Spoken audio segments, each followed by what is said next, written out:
창세기 49장 1절에서 15절. 야곱이 그 아들들을 불러 이르되 너희는 모이라. 너희가 후일에 당할 일을 내가 너희에게 이르리라. 오늘부터 내일 그리고 모레까지 야곱이 죽으면서 남기는 이야기를 합니다. 물론 어제와 그제도 했습니다마는 길게 야곱이 임종을 보여주고 있습니다. 그 중에서 어제 그제는 그 르우벤이 아니고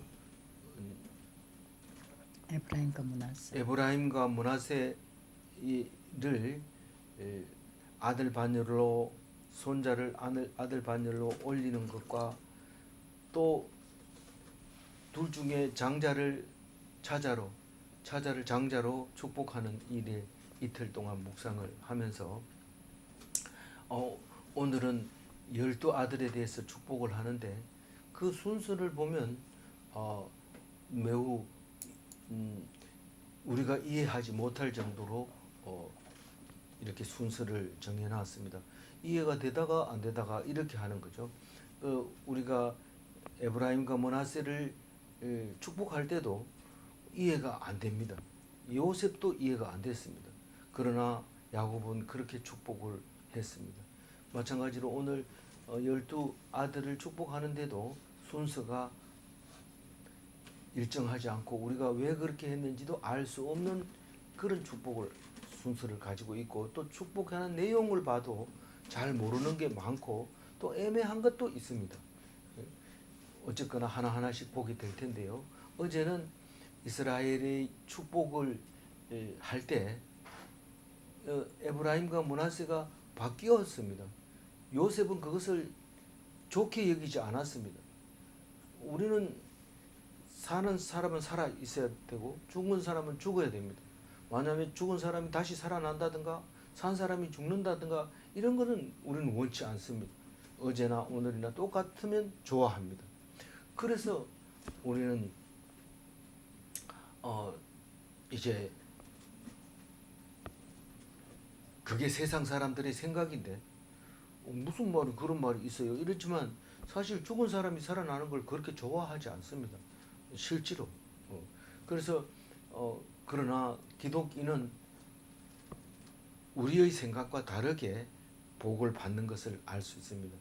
다시 말해서 장자로 태어났지만 장자로 못 사는 사람이 있습니다. 그리고 기독교는 그 복이 날 때부터 정해져 있는 게 아니고 팔복을 타고나는, 오복을 타고나는 그런 게 아니라 하나님께 기도함으로 말함으로 복을 받게 되는 것을 알 수 있습니다. 그래서 이스라엘은 다른 사람들, 불신자들과 비교했을 때 그 복이 다른 거죠. 똑같은 복으로 저울질할 수도 없는 거죠. 그 얘기를 어제 묵상을 했습니다. 그리고 오늘 12아들을 불러서 축복을 하는데 후일에 당할 일을 내가 이르리라 이렇게 얘기합니다. 복을 빈다 해놓고 이르리라 이렇게 얘기하는데 사실 누가 후손을 위해서 복을 안 빌겠어요. 그렇지만 그 복 비는 그 자체를 예언으로 간주합니다. 물론 성경이죠. 백성에게 주는 하나님의 말씀이죠. 그런데 그거를 갖다가 후일에 당할 일이라고 얘기를 합니다. 이 후일에 당할 일은 선지자들이나 하는 거죠. 그게 아니고 창세기, 출애굽기, 레위기, 민수기, 신명기, 모세 오경도 다 후일에 당할 일을 이야기하고 있습니다. 사람 숫자 셌는데 그게 무슨 당할 일입니까? 그 숫자가 왜 그렇게 됐는지 알면 너희들 앞으로 후일 그렇게 되는 것을 원리를 알게 될 거다. 그래서 후일에 당할 일을 이야기하는 거 들어보면 나중에 된 일하고 비슷한 게 많아요. 이렇게 말했는데 그렇게 됐더라. 그런 얘기들이 참 많은데 그거를 또 그렇지 않은 경우도 있어요. 꼭 그런 건 아니에요. 그렇지만 그래도 그거를 우리는 직접적으로 얘기하지 않지만 무슨 얘기를 하더라도 후일에 그게 적용이 된다. 그런 말을 로 들립니다. 그걸 예언이라고 하고 백성들에게 주는 말씀이다라고 이렇게 읽어도 되는 겁니다. 이제부터 야곱이 한 말은 영원히 그 남아 있을 겁니다. 그 내용이 2절 읽어봅니다. 너희는 모여 들으라. 야곱의 아들들아 너희 아버지 이스라엘에게 들을지어다. 모여 들으라 이렇게 읽는 게 아니고 모여 들으라 이렇게 읽어야 되는 거죠. 우리가 대구역이 어디요 이렇게 하는 거하고 대구역이 어디요 이거하고는 다릅니다. 대구 사람은 대구역이 어디요 이러면 못 알아듣습니다. 대구역이 어디야 이렇게 물어요. 이 모여 들으라가 아니고 모여 들으라 이렇게 들으라는 쉐마입니다. 이제부터 내 말을 들으라. 신명기의 쉐마 이스라엘. 지금부터 얘기하는 거 들으라. 성경이죠. 성경을 이제 지금 듣고 들으려고 모여서 듣게 되는데 그게 야곱의 아들들이 야곱의 아버지 야곱에게 듣는 건데 야곱이 아니고 너희 아버지 이스라엘에게 들을지어다 이렇게 얘기합니다. 우리는 호적에는 야곱으로 되어 있지만 실제로 부르기는 이스라엘이라고 부르는 것이죠. 그래서 족보에는 야곱으로 되어 있지만 우리는 그 야곱이 이스라엘이 뭡니까? 하나님과 겨루 이겼다 이런 뜻입니다. 그러니까 하나님과 겨루 이긴 겁니까? 사람에게도 이겼어요. 사람과 하나님에게 겨루어 이겼다. 그게 이스라엘입니다. 그게 뭔 말인지 지나가서 잊어버렸습니까? 사실 우리는 이게 무슨 말인지 압니다. 그리고 앞으로도 계속해서 생각해내야 될 겁니다. 그래서 이스라엘 백성이 지금 내 하는 말을 들으라. 아버지 말씀을 들으라. 하나님 말씀을 들으라. 이스라엘 백성은 말씀을 들어야 한다. 그래서 출애굽 모세의 예표로 우리가 처음으로 들으라 이 소리를 지금 야곱한테 들었지만 나중에 어디에 가서 신명기에 가서 쉐마 이스라엘아 그리고 하는 말씀에 귀 기울여야 된다는 것을 우리에게 말씀해 주는데 신명기를 듣는 사람은 이스라엘 백성인 거죠. 3절 읽어봅니다. 로베나 너는 내 장자요 내 능력이요 내 기력의 시작이라. 위풍이 월등하고 권능이 탁월하다마는 네.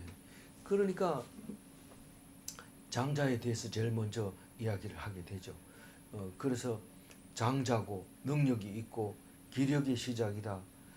맏아들이 이 아버지의 기력의 시작이라고 얘기하고 있습니다.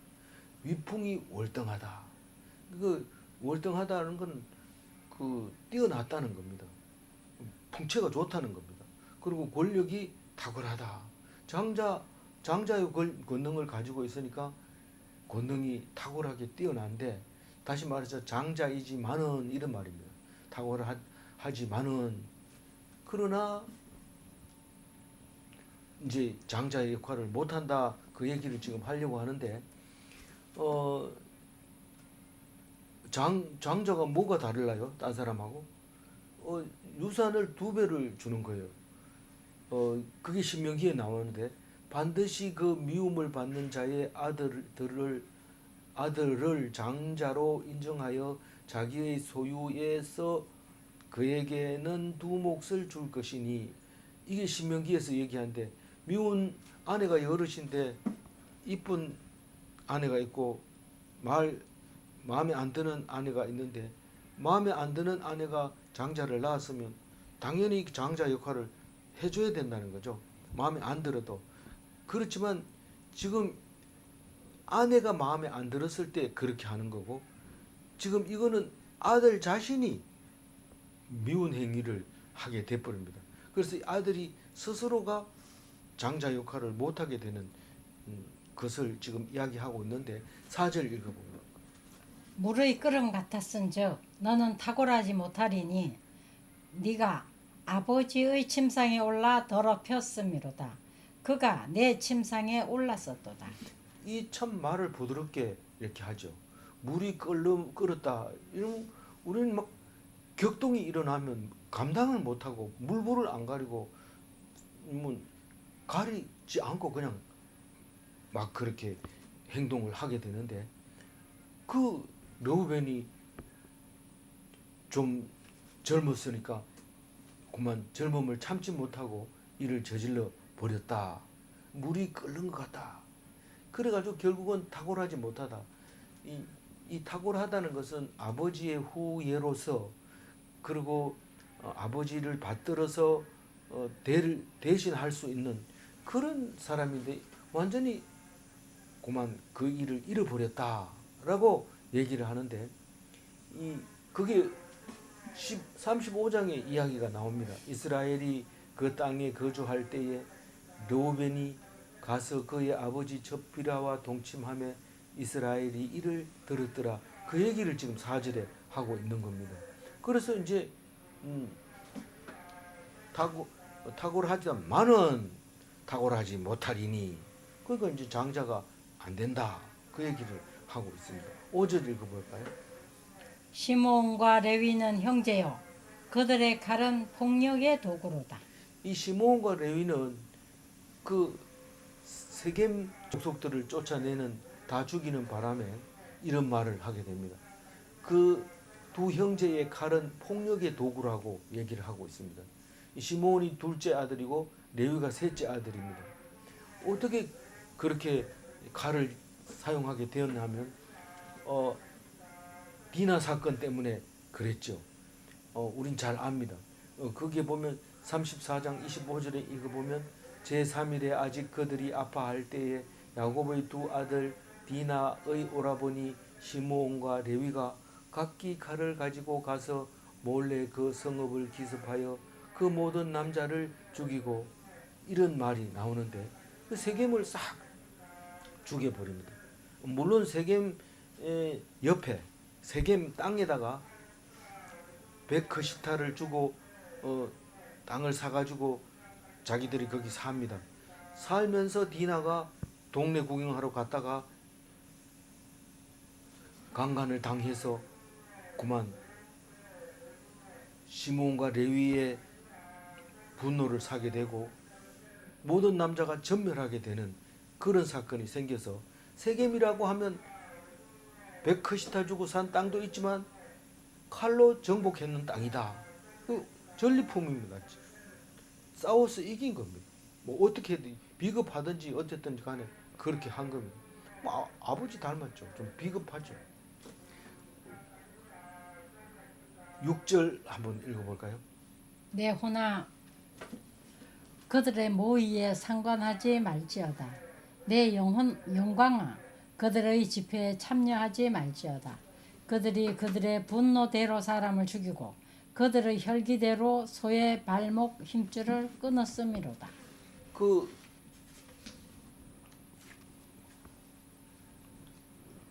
맏아들 르우벤은 혈기를 참지 못하고 그렇게 돼버렸고 이 시므온과 레위는 이 의분을 감당하지 못해서 일을 저질러 버리고 그렇게 삼형제가 다 탈락이 돼버립니다. 내 호나 모의에 상관하지 말지어다. 내가 간섭할 수가 없습니다. 내 호는 소울 거기에 들어가지 마라. 그 사람 그 시몬과 레위가 칼을 쓰는데 거기에 참 상관하지 말아라. 그래서 우리가 전쟁은 하나님께 속한다 이렇게 얘기한 것처럼 우리는 전쟁을 관여하면 안 됩니다. 거기에 들어가면 안 돼. 엔터 상관하지 않는다. 들어가지 않는다. 이런 뜻입니다. 내 영광이 거기에 참여하지 마라. 내가 그 세겜 땅을 정복했다고 자랑하고 막 이렇게 했으면 안 된다. 그 영광에 참여하면 안 된다. 그 시몬과 레위는 싹 죽여버리고 영광을 얻었어요. 거기 전리품처럼 여자도 얻고 가축도 얻고 재물도 얻고 남자들 다 죽여버리고 그렇게 했는데 그 영광을 참여하지 말라고 자기 스스로에게 야곱은 말하고 있습니다. 그래서 영광에 참여 안 하는 것은 그대로 있으면 안 되는 겁니다. 그대로 있으면 이게 우리가 정복했던 거야 이러고 자랑할 텐데 부끄러워가지고 포기하고 베델로 올라갑니다. 세겜에 못 삽니다. 그래서 영광아 그 집회에 참여하지 말지어다 이렇게 하는 것을 생각나게 해 주시는 거죠. 왜냐하면 그들이 분노대로 사람을 죽이고 혈기대로 소의 발목 힘줄을 끊었음이로다. 소를 죽일 때 잡아먹기 위해서 죽인 게 아니라 힘을 못 쓰게 쓸모없게 만들려고 그렇게 했다는 뜻입니다. 그러니까 무력을 정복을 했다 그럽니다. 그래서 사실은 그 창세기 34장 30절에 보면 영광에 참여하는 게 아니라 부끄러워하고 있는 모습을 볼 수 있는데 너희가 내게 화를 끼쳐 나로 하여금 이 땅의 주민 곧 가나안 족속과 브리스 족속에게 악취를 내게 하였도다. 부끄러워서 못 살게 그렇게 해서 베델로 올라가게 됩니다. 베델은 세겜보다 북쪽이 있을까요? 남쪽이 있을까요? 남쪽이 있어요. 그런데 왜 올라간다고 얘기했을까요? 몰라요. 지대가 좀 높아요. 베델은 지대가 좀 높고 세겜은 좀 낮은 편인데 그래서 올라간다고 했는지 또 동서남북을 가지고 올라간다고 말하는 것도 아닌데 우리는 어디를 기준으로 하는지 모릅니다. 어떤 사람은 대구로 올라갔다 이러고 서울로 올라갔다 하고 반대로 얘기하는 경우가 있는데 생각에 따라 머릿속의 이미지에 따라서 다르게 얘기를 합니다. 어쨌거나 이 시므온과 레위는 그렇게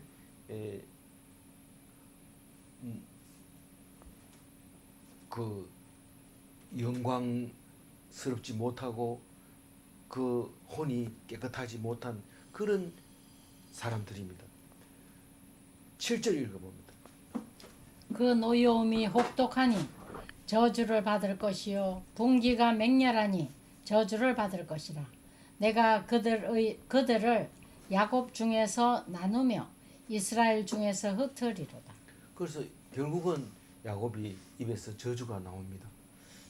그래서 저주 내용이 뭐냐면 야곱 중에서 나누며 이스라엘 중에서 흩으며 물론 시적인 얘기긴 하지만 야곱 중에서 나눈다는 것은 정말 살기 위해서 형식적으로 나누는 건데 시므온 같은 경우에는 유다 지파의 가운데에 이제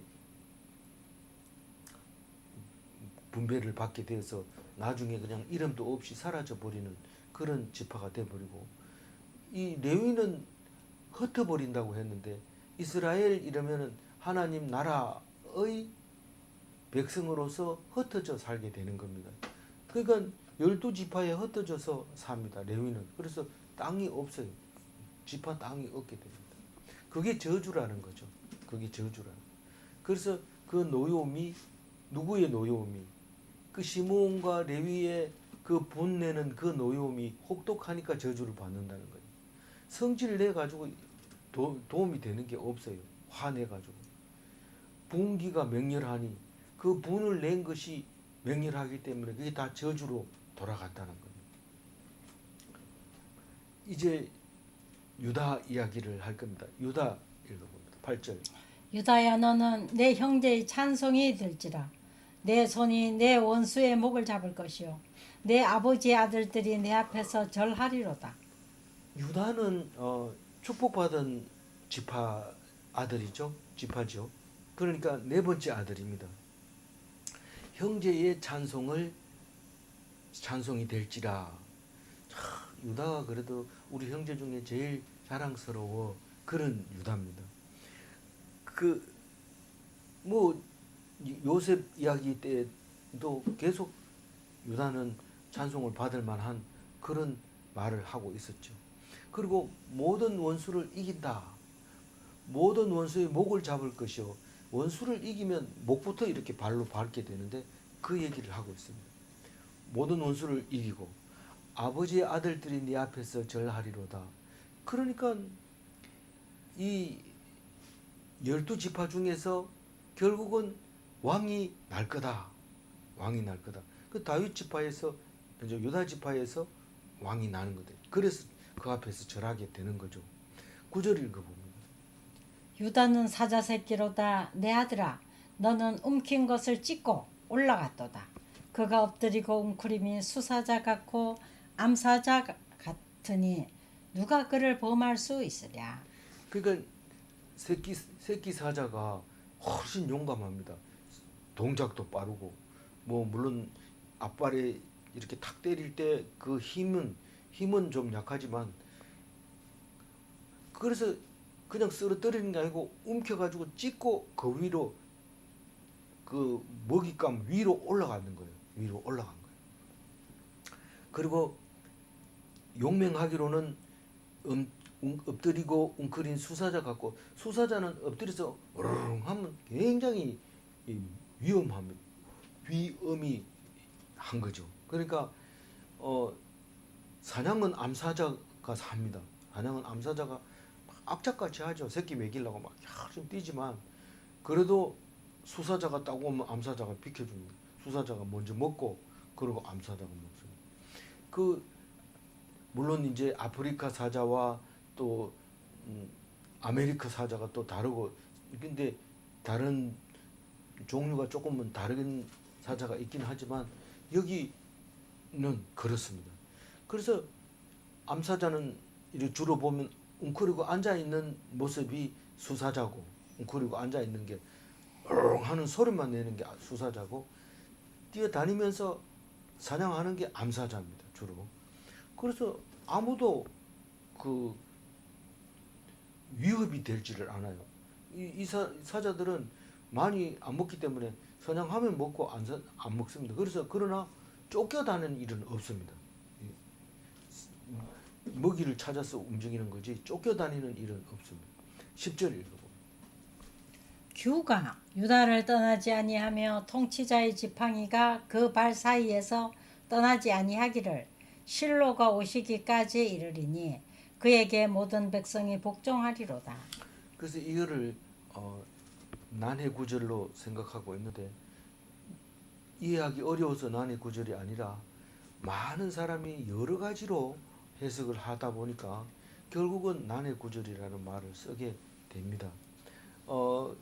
규가 유다를 떠나지 아니하며 이 말은 왕이 유다를 떠나지 아니하며 통치자의 지팡이가 발 사이에서 떠나지 아니한다. 그런데 통치자의 지팡이라고 하는 것은 목자의 막대기를 상상하면 됩니다. 통치자가 필요한 게 지팡이입니다. 그거 가지고 지시하기도 하고 이 규하고 비슷하지만 조금 크기가 다른 용도가 다르다고 볼 수 있습니다. 규는 그 모양 그 자체로 왕권을 상징하지만 지팡이는 용도가 있다 하는 그런 막대기를 말하고 있는 거죠. 뭐 목자에게는 그게 공격하는 지팡이가 막대기가 될 수도 있는 거고요. 그런데 여기서 문제는 실로가 오시기까지 이르리니 이게 문제입니다. 근데 이거는 몰라도 해석이 됩니다. 왜냐하면 그에게 모든 백성이 복종하리로다. 이 말은 실로에게 모든 백성이 복종하리로다. 이게 문장으로는 맞습니다. 그런데 이거를 유다에게 모든 백성이 복종하리로다. 이렇게 해도 무리가 안 가는 거죠. 그래서 이게 무슨 뜻이냐. 어쨌거나 이 오늘 성경 말씀이 있는 그대로 읽으면 그렇습니다. 실로를 그로 보고 읽으면 그냥 편합니다. 뭐냐면 실로가 결국은 예수님 말하는 거죠. 예수님이 오시리니 이게 야곱의 예언인데 벌써 예수님이 오실 것을 야곱이 예언한 겁니다. 이스라엘이 예언한 겁니다. 그에게 모든 백성이 복종하리로다. 예수님은 완전한 왕이기 때문에 모든 백성이 예수님에게 복종하고 만왕의 왕으로 오신 거죠. 11절 읽어볼까요? 그의 나귀를 포도나무에 매며 그의 암나귀 새끼를 아름다운 포도나무에 맬 것이며 또 그 옷을 포도주에 빨며 그의 복장을 포도즙에 빨리로다. 그 포도주가 철철 그 넘치네. 그의 나귀를 포도나무에 매며 이런 표현은 여기밖에 없는데요. 포도나무는 사실 넝쿨이지 나무는 아닙니다. 근데 찾아보면 포도나무가 그림으로 나와요. 근데 그거를 가짜일 가능성이 많기 때문에 실제로 그림으로 아주 정교하게 잘 나오는데 실제인지도 몰라요. 포도나무가 아주 크고 그는데 뭐 이거는 꼭 그 나무가 있어서 그런 게 아니라 경제적으로 아주 중요한 게 포도나무인데 이 이스라엘 가나안 땅에는 근데 그 나무가 포도나무 열매를 맺는 게 아니라 나귀를 맬 정도로 그렇게 큰 나무라는 거고 그 암나귀 새끼를 아름다운 포도나무에 맬 것이며 반복되는 시적인 표현이지만 풍성함을 나타내고 있는 겁니다. 그 옷을 포도주에 빨며 이러면 포도주에다 옷을 빨면 약간 붉은빛이 들면서 그 모습이 천년 염색이 돼가지고 귀족들이 입는 옷이 된 거죠. 그 천국에 가면 그 모습을 볼 수 있는데 그 복장을 포도즙에 빨리로다. 천국에 가면 두루마리를 빠는데 포도즙에다 빤다는 거예요. 그러니까 엄청난 화려한 모습을 우리가 볼 수 있는 것을 말하고 있는데 그게 다 실로의 모습을 그렇게 표현하고 있는 것이죠. 12절 읽어봅니다. 그의 눈은 포도주로 인하여 붉겠고 그의 이는 우유로 말미암아 희리로다. 그 눈은 포도주로 인해서 붉겠고 이 말은 포도주 한 잔 먹고 나면 얼큰이 취하면서 얼굴이 붉어지죠. 그 용모가 뛰어난 모습을 그렇게 표현한 겁니다. 그리고 이는 우유로 말미암아 희리로다. 뭐 우유 먹는다고 이가 하얘지는 건 아닙니다. 근데 이거는 표현을 그렇게 한 거예요. 젖과 꿀이 흐르는 땅에서 풍성하게 먹을 거다. 우유를 먹는다고 이가 하얘지지는 않지만 우유가 없으면 무슨 견과류나 이런 거를 자꾸 먹게 되면 이가 빨리 상하게 되고 덤성덤성 나게 되고 보기 싫어지는데 그 반대적인 이야기를 그렇게 하고 있는 거죠. 이제 유다 이야기는 이제 마쳤습니다. 근데 유대인들은 죽으라고 이 10절, 11절, 12절 이야기를 열심히 연구를 하고 학자들마다 이 구절 가지고 그냥 계속해서 연구를 하고 있는데 왜 수천 년 동안 좀 틀린 거는 수정하고 알아듣기 좋게 기록하면 안 되냐? 그게 그렇지 않습니다. 그래서 이 말씀은 영원히 변하면 1.1획도 안 바뀌고 여전히 내려오는 말씀이라는 사실을 알게 됩니다. 13절 읽어봅니다. 스불론은 해변에 거주하리니 그곳은 배 매는 해변이라 그의 경계가 시돈까지 이르리로다. 스불론에 대해서는 요거 두 가지밖에 얘기 안 합니다.